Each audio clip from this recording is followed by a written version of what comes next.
This is the story of a young man who disappeared after finishing his work shift at his local Walmart, and it took 22 years for this missing persons cold case to have some light shine on what may have happened during his last moments. But what happened, you may ask? Stay tuned to find out. Welcome to our channel. This is Criminal Activities.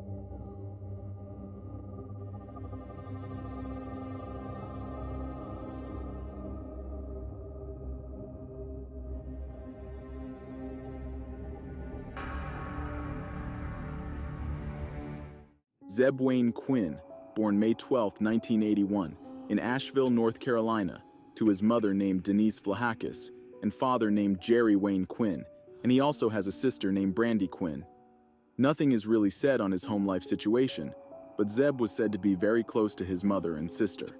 Zebb was 18 years old the time of his disappearance, and he worked at his local Walmart, and he still lived in his birth city of Asheville, North Carolina. The day of Zebb's disappearance was Sunday, January 2, 2000. Zebb finished his shift in the electronics department of Hendersonville Road Walmart at around 9 o'clock that night and walked out in the parking lot to leave for the night when he met up with a former fellow Walmart employee named Robert Jason Owens, who goes by his middle name Jason. According to Jason's side of the story, they had plans to travel to Leicester for Zebb to buy another vehicle that he had been interested in and saving up for, so they hopped in their vehicles and took off down the road. Moments after 9 p.m., surveillance footage shows Zebb and Jason inside a Citgo convenience store. Upon leaving the store, the tape shows Jason's pickup truck pulling away with Zebb's light blue Mazda Protege following. According to Jason, shortly after the two left the gas station, Zebb flashed his headlights at Jason, signaling him to pull over. Jason stated how Zebb received a page on his pager and needed to make a phone call. Zebb had to find a payphone to make the call. Jason said Zebb was frantic when he returned 10 minutes later. Jason said Zebb then canceled their plans, and he was in such a rush to leave. Apparently, Zebb was in such a panic that he rear-ended Jason's vehicle, apologized, and drove away. And this was the last time Zebb was ever seen. The following day, Zebb's mother filed a missing persons report. 2 days after Zebb's disappearance, a phone rings in the electronics department of Walmart. An employee answers, and a man on the other end of the phone says he was Zebb Quinn and that he wasn't going to be able to make his shift that day. The employee found this very suspicious, so she took it upon herself to do a little investigating by dialing the phone number back anonymously using the code *69 before entering the phone number. This is when she realized it was not Zebb who made that phone call. It was Robert Jason Owens, and the phone call was traced back to the Volvo plant where he worked. Also, the day before that, Jason checked himself into an urgent care which seemed suspicious to detectives. Jason never mentioned this when he was being questioned by authorities, but this information was later discovered. He said as far as the police were concerned, he would only answer the questions that were being asked and nothing extra. Once police found this bit of information out about Jason, though, his excuse was that it had nothing to do with Zebb, but how his injuries were from a car accident. Nearly 2 weeks into Zebb's disappearance, on January 16th, there was still no sign of Zebb, but his missing car mysteriously showed up at a local restaurant called Three Pigs Barbecue. This location was significant because his mother worked nearby, so it is speculated that maybe the one who parked it in this area was wanting his mother to notice Zebb's vehicle. Lips were drawn on the back of his car window, and on each side of the lips are exclamation points. A plastic magnetic hotel key was also found inside the car, and it was unusual because investigators couldn't trace where the key had come from. Amongst other things that were found was a live black Labrador puppy, several empty drink bottles, and a jacket that was not Zebb's size, and none of this belonged to him. A policing expert, Dr. Alfred Titus Jr., said he felt like the vehicle was placed there and set up in that way to just throw everyone off. A couple also came forward saying they both saw a white female driving Zebb's car who was around 25 to 30 years old with light brown curly hair. A composite sketch was then made of the lady described by the couple, and it ended up looking like a young woman named Misty Taylor. This is when theories started circulating around what may have happened for Zebb to disappear. One of the theories focused on a possible love triangle. Zebb apparently had a crush on a girl named Misty Taylor, but she had a boyfriend during this time named Wesley Smith. Misty told investigators she met Zebb through her mother at a restaurant called Costa's Kitchen. She says her and Zebb were just close friends and how her boyfriend knew about it. Their relationship was allegedly rocky, with lots of abuse from Wesley. Zebb and Misty were said to be growing in their relationship, though, and Wesley became jealous. Jason said that not long before Zebb went missing, he received a phone call where there was some sort of threat to Zebb from Wesley due to him being territorial. Misty was interviewed by investigators a total of 6 times, while Wesley was interviewed 3 times, all between the years 2000 to 2009. There did not seem to be a connection between Misty and Wesley to Jason. Jason claimed he didn't know this couple, except from what Zebb had mentioned about them, and Jason apparently had no reasonable motive to harm Zebb, so the theory of the love triangle increased as a possibility. A year after Zebb disappeared in 2001, Asheville police served a search warrant to Jason Owens. He was taken into custody and evidence was seized, then he was released. He was taken in for forensic evidence including head and pubic hair, blood and saliva samples. 9 years later is when DNA samples were taken of Misty and Wesley. Misty's samples included 50 pulled head hairs, her fingerprints, and buccal swabs. DNA was also collected from Wesley Smith. In 2010, Asheville police obtained his DNA from a water bottle. In 2007, the police searched Jason's property, but found no evidence linking him to the murder. Yet, between the years 2002 to 2008, Jason would face several unrelated criminal charges which included speeding, reckless driving, DUI, resisting arrest, and assault on an officer. One of the incidences mentioned publicly was in 2002. Jason ended up in the hospital trying to flee a police chase.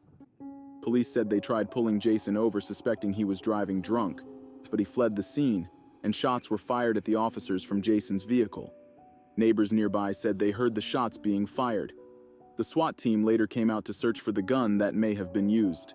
In the year 2015, he was also arrested for breaking and entering. Jason admitted to taking items from this residence, but this isn't even the most tragic part about this crime Jason committed. The couple who lived in this home was Joseph J.T. Codd, age 45, and Christy Schoen Codd, age 38. They married each other in 2014 and were expecting their first child, a girl, who was to be named Skylar. JT was involved in TV and production. He was at the camera doing the behind-the-scenes work, while Christy was a bubbly on-camera personality. Cooking was her passion, and she was a Food Network contestant, but her dream was to be on a permanent cooking show. Their life seemed to be blossoming. But then, they suddenly disappeared. Sunday, March 15, 2015, a welfare check was requested for the couple. Christy's father, Bill Schoen, called the police department worried for his daughter and son-in-law. Christy was supposed to be in Mississippi by then, but no one was able to get in contact with her. Police went to check on them at their house, where they ultimately met with another neighbor who had a key to the Codd's residence. Upon entering the home, it was determined that there was evidence of suspicious activity. Their vehicles were there at the home, and their 2 family dogs were inside, yet the couple was unable to be found. This is when an investigation was launched. As the time was ticking, the Codd's loved ones and neighbors began to worry. There were several search warrants and preservation orders for cell phone and telephone data. Some of their belongings were also later discovered in a dumpster, which included a handgun, ammunition, pillow covers, a bedspread, and jewelry items. This is where Jason's involvement was linked to their disappearance. Police searched a mobile home next door that belonged to Jason. This wasn't Jason's primary residence, but sometimes Jason stayed there next to the Codds and occasionally did some odd jobs for the couple. They seemed to be pretty close to Jason. He even attended the Codds' wedding. They sadly discovered the human remains of JT and Christy Codd. A few days after Jason was arrested for the crime, something strange happened. On March 20th, a mysterious fire broke out at the location after Jason was charged with the murders of the Codds. A neighbor theorized that maybe someone had been helping Jason cover up some more information from being found, so they burnt down the mobile home to destroy any extra evidence. Jason was arrested and charged with 2 counts of first-degree murder and 1 count of murder of an unborn child. He was sentenced to 59.5 to 74.5 years. He did admit to killing the Codds, but had an interesting excuse to give. He testified he accidentally ran over them when his truck got stuck in the mud near their house. He said he then took both of their bodies inside, cut them up, and burned them, disposing of the remains. Owen's defense team says that he was heavily impaired on medication that day and that he didn't want to report the accident, as they called it, once he ran over them. A month after being convicted of the Codd murders, Jason's attorney sent a letter and a passing polygraph report to investigators. The letter had a confession from Jason saying he knew who killed Zebb Quinn as well. He mentioned a man named Gene and how they went out to a deep wooded area to commit the crime, claiming Gene had a .22 caliber handgun and shot Zebb in the back of the head. This man Jason is accusing is his uncle, Walter Eugene Owens, although he went by Gene. Multiple women came forward to be interviewed about being involved with Gene, and one of these women said she had a rough experience with Gene during her years of being in a relationship with him. This lady's name is Penny Storm Owensby. Detailing a disturbing relationship with Gene, she mentioned how she had to flee the area because Gene threatened to kill her. She said, and I quote, "I met Gene in 1999. He fixed my car and started a relationship not long after that, so he was my boyfriend." Continuing on with her interview, she said, "When I was packing, his sister had called, and I told her, Betsy, that I was leaving, and she called him, and he came to block the driveway, so I couldn't get out, and at the top of the hill, there was a trailer there, and it was a retired police officer, and he said that he called the police because he seen Gene had a knife. Well, Gene after that said that it was because he was going to cut my tires so that I couldn't leave, so that is the first time he scared me." The day after the plea hearing for Jason, he sat down with detectives again. He said he wanted Zebb's mother to know what happened to her son. Jason told police that, "In the past, I've had a lot of anger towards you guys, and I am trying to change that. I want to help you guys. This has destroyed my life and I need to get this off my chest and get the truth out there and get something resolved for his family." Jason said, "My uncle Gene had came to the house that evening and asked me to go to Walmart. He first asked me if I knew Zebb and I told him yeah, we went fishing a couple of times. And then he told me about this girl Misty that Zebb was seeing and said she wanted him to meet her up there at a campground by Lake Powhatan. And so I went to Walmart that night, went straight to electronics and told Zebb this sounded legit to him. He told me about this girl's boyfriend beating up on her. Everything. He was excited about it. It sounded legit to him, so I didn't think nothing else about it, and I didn't know Uncle Gene was going to be up there. And then I meet up with him and we go up there. He had parked, and we got out of the vehicles and was asking where Misty was at, and he said she'd be here in a minute. There was a trail going down behind his truck, and I thought it went down to a campsite, so Zebb looked down the hill towards that trail, and that's when my uncle reaches in the back of his pickup, grabbed his .22, and just shot him in the head. And literally, Zebb had hit the ground with his body, clasped to the ground, and that is when I realized what happened."